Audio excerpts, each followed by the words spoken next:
wave motion and velocity of a wave on a string.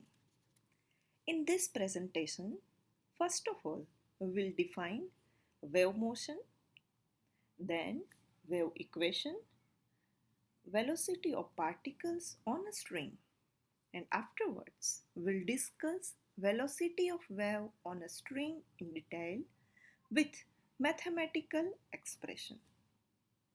First of all, what is wave motion? It is nothing but one of the ways of transfer of energy. More significantly, energy can be transferred from a source to a receiver without the transfer of matter between the 2 points through wave motion.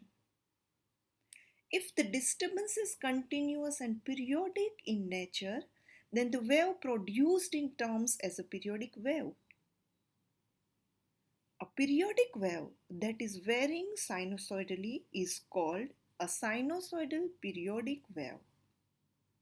Now, the equation of this traveling wave can be expressed as f of t a sine omega t minus x by v, where a is the amplitude and omega is the angular frequency.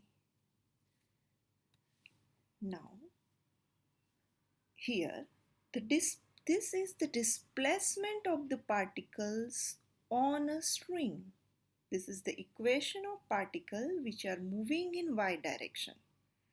Y is equal to a sine omega t minus x upon v is an equation of the particle, displacement of the particle in y direction, while the direction of wave propagation is in plus x direction. Now, from the equation of this displacement, we can define velocity by taking the derivative of the equation of displacement, which will give me del y by del x is equal to a omega cos omega of t minus x upon v. Here x is considered as a constant. Now, this is the velocity of particle, means which we have defined right now. Del y by del x is the velocity of these particles in y direction. Now we are interested in finding the velocity of this wave in x direction. See, the velocity v is totally different from this particle velocity. It moves on the string at constant velocity in x direction, while this del y by del x belongs to y direction. Means, in short, del y by del x is nothing but the velocity of the particles on a string when wave is passing through it in plus x direction. Now we are interested in finding this velocity, small v. For that, let's take to consideration the velocity of a wave traveling on a string depends on the elasticity and inertia of the string. When a part of string gets disturbed, it exerts an extra force on the neighboring part because of the elastic property of the string. The elasticity of the string creates the restoring force which causes the string to oscillate. See, again, the elasticity of string creates restoring force which causes the string to oscillate, and the inertia of the string determines the response of the string to the restoring force. Now, the elasticity of the string is a function of the tension in the string. Larger the tension, larger will be the restoring force and the larger the velocity. Likewise, the inertia of the string determines the response of the string to the restoring force. Larger the inertia, slower will be the response and smaller the velocity. Now, as we know that velocity of a wave traveling on a string depends on elasticity and inertia, let's the, the elastic force in a string is measured by tension F. Why F is chosen? To avoid confusion with time period capital T. Therefore, elastic force or the tension on the string is described by F, and inertia is proportional to the linear density of the string, also known as the mass per unit length mu. Thus, velocity of wave traveling with the string depends on elasticity F and inertia mu. Now let's discuss in detail. Considering all of these facts, it can be shown a traveling wave on a straight string like this. This is a traveling wave. Wave is propagating in plus x direction and the particles of the string are vibrating in y direction, plus y direction as well as minus y direction. Now consider a small element AB of the string of length delta L at the highest point of a crest. Any small curve may be approximated by a circular arc. Suppose the small element delta L forms an arc of radius r and angle theta. This theta means total AB covers angle 2 theta. Now let's assume that the displacement is small so that the tension on the string does not appreciably change because of disturbance. Second one, the tension is much larger than the weight of string. Our analysis is applied for small deformations for which the string is a linear medium and we neglect the gravitational force on a string. Now, our element AB is pulled by the paths of the downward direction, or otherwise, we can say that the tension F has two components. One is in direction of propagation and second one is in perpendicular direction of the propagation. Here we should note that tension F has two components. One is in plus x direction and second one is in minus x direction. These are two components in direction of propagation. Again, tension F has two components which are in perpendicular to the direction of propagation. Here we should note that these both components are in downward direction. Now, as this tension F is tangential, therefore angle FAC and angle FBC will be of 90 degree. And now as this angle belongs to theta, see this angle is theta, therefore CAM and angle CBN will be theta,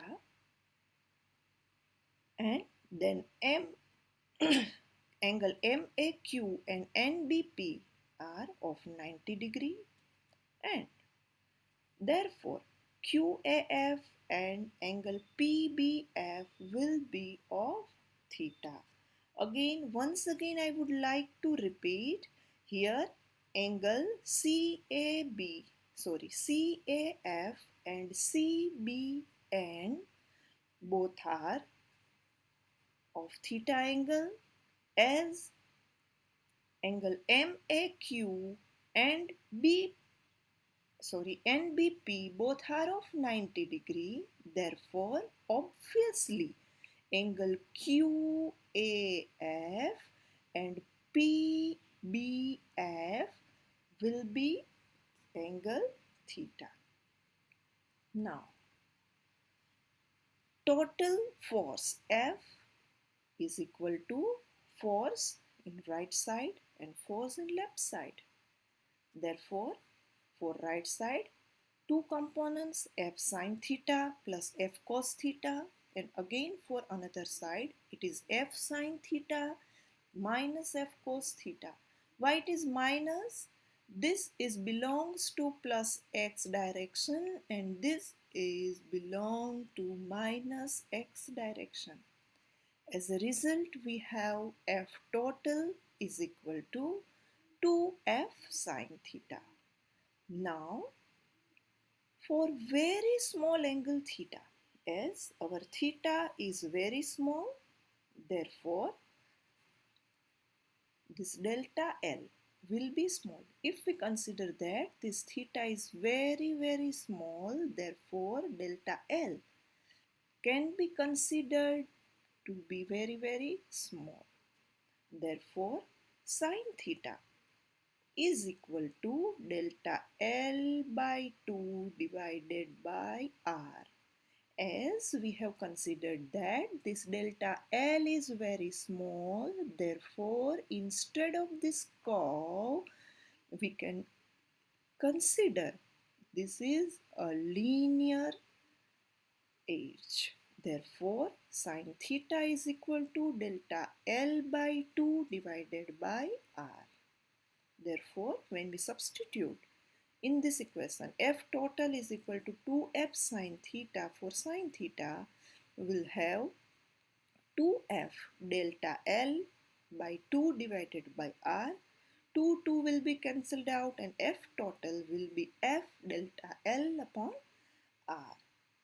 This F is a tension on the string. Delta L means this we have chosen that much of element, and R is the radius. Now we have F total is equal to F delta L divided by R. Now another point, should we not add that? We know that force is nothing but m into a mass multiplied by acceleration. In our case, we can say that F is equal to delta m into a, where delta m is mass of element AB. Therefore, by rearranging this equation, we have A is equal to F total upon delta m. Let's substitute for F total from this equation, F delta L upon R.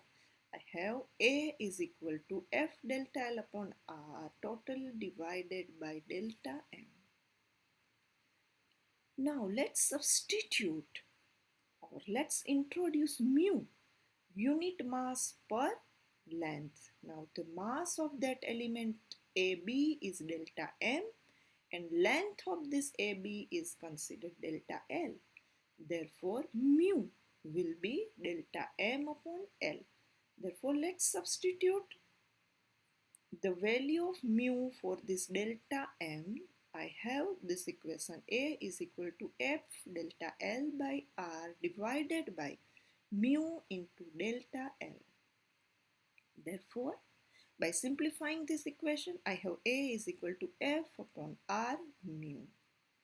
Now, still One another aspect is that we know that the element is moving in circle of radius r with constant speed v. Therefore, we can express acceleration in term of a is equal to v square by r2. Now, let's compare these both equations. This is acceleration is equal to f divided by r into mu, and another equation a is equal to v square by r. When we compare both the equations, we have v square upon f upon mu, where v is nothing but the velocity of the wave in x direction. Therefore, v, by simplifying this equation, v is equal to under root of f upon mu. V is the velocity of the sine wave in x direction on a string, where F is the tension of the string and mu gives the inertia of the string. Thus, we have proved that the velocity is related to tension and inertia. Here we are very near to end this presentation. Here we had introduced wave motion, wave equation, then the velocity of particles in x direction, and then we had discussed how the velocity of particle and the velocity of wave are different type of wave motion, and then find we have found the mathematical expression of velocity in form of tension and inertia. Thank you.